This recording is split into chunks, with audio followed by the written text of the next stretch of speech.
Here are a few ideas if you're angry about how people are reacting to the situation in Minneapolis.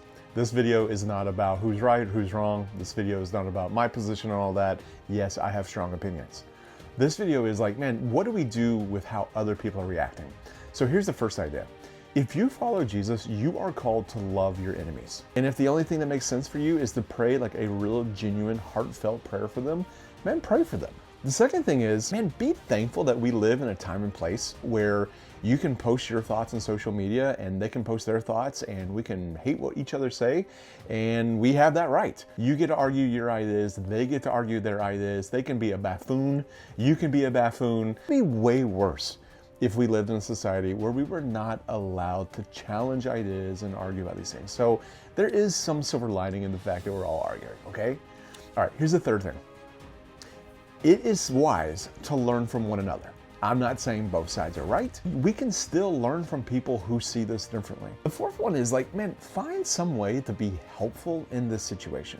So very few people watching this are gonna live in the Minneapolis area, but how can you add value to what's going on? So if you find yourself on the right, man, how can you support law enforcement where you live? If you're on the left, like, man, how can you play a difference in helping people who are vulnerable or marginalized in the culture that you live in?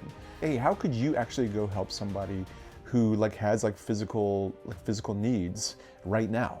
Next, remember, each one of us are people. So if somebody's angry or somebody's advocating a position that you hate, and they're acting like a total buffoon on social media, and hey, remember that they're a person and they're on a journey. And honestly, I think it would be a shame for you to lose a friendship with somebody that you've known for a really long time over this incident. Over time, you may change your position. They may change their position. We may both just kind of get weary of war and decide we're just going to bury the hatchet and just kind of agree to disagree on these sort of things. Hey, let's be careful about ending long-term friendships because of a flash in the pan. The truth is, some of these people that we say are our enemies right now aren't even our enemies. We're just having a sharp disagreement. You're a person. Remember what Jesus said, treat other people the way that you would want to be treated. So even if they're wrong and you're 100% sure of it, hey, treat them the way you want to be treated. I know how I think things should happen in Minneapolis, and I'm sure you do too. But let's keep our faith first. Let's keep our eyes on Jesus, and let's keep moving forward. If you found anything helpful in loving people who have very strong opinions in the opposite direction of you, put it down in the comments. I would love to learn from you. I'd love to learn from each other.